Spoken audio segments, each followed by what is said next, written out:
Hi, this is Paul Kowski with House Match Property Management, and today I'm going to talk to you about what is renters' rights in San Diego, California in property management.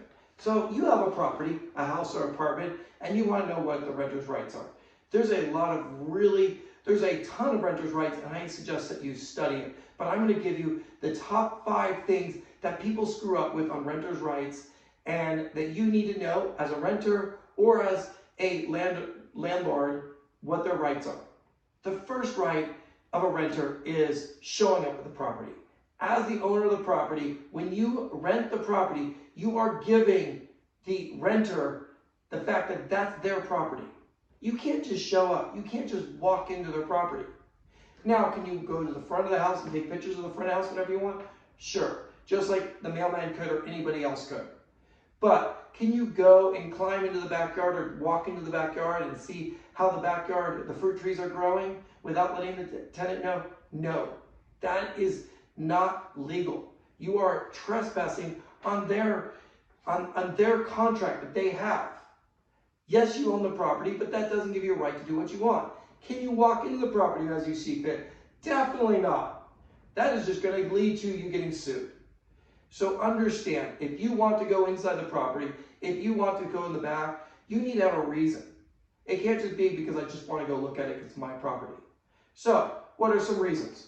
Tenant has a repair that needs to be done. Can you check on the repair and see how it was done? Yes, as long as you give proper notice to the tenant and say, hey, I saw we had a sink repair, I want to check on the sink repair. Another good reason would be to check on safety issues. So here at House Match, we check the smoke detectors, the water heater, those types of things. We check them every 6 to 12 months. We're checking to make sure that the smoke detectors are working.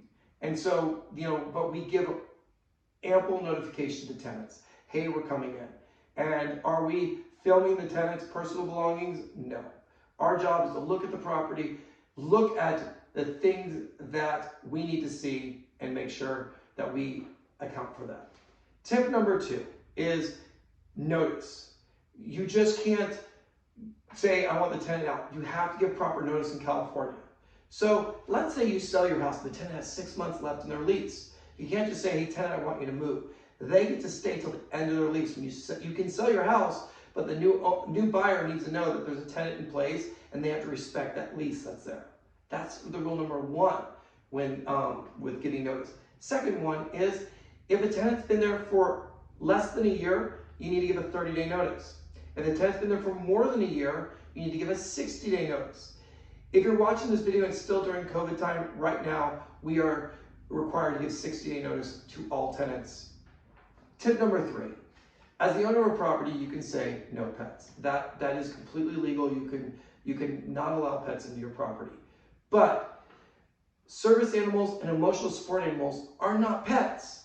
They're not that, and you cannot restrict them.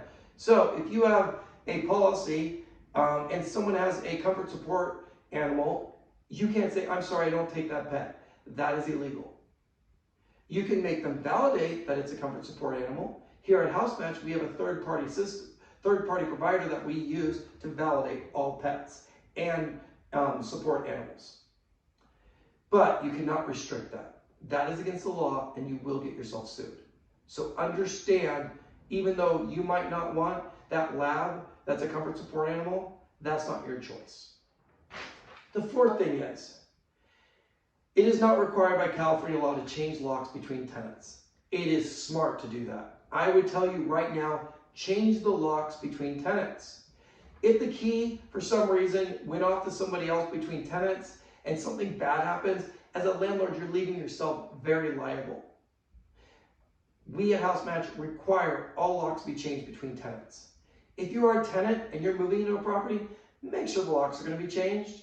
If they're not going to be changed, ask to see if you can pay to have them changed. You don't want to have the keys out there between tenants. It's just a safety issue. The last tip is, when in doubt, contact your attorney. Make sure you're doing things right. Make sure you're following the guidelines. Here at House Match, as a property manager, I listen to hours and hours of webinars a month to make sure I'm caught up with the laws. And the laws change all the time.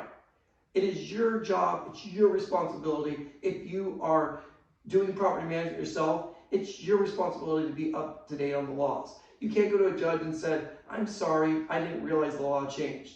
That is your responsibility. So make sure you stay current on all laws so you don't do anything that would go against your tenant's rights. This has been Paul Kinkowski with House Match.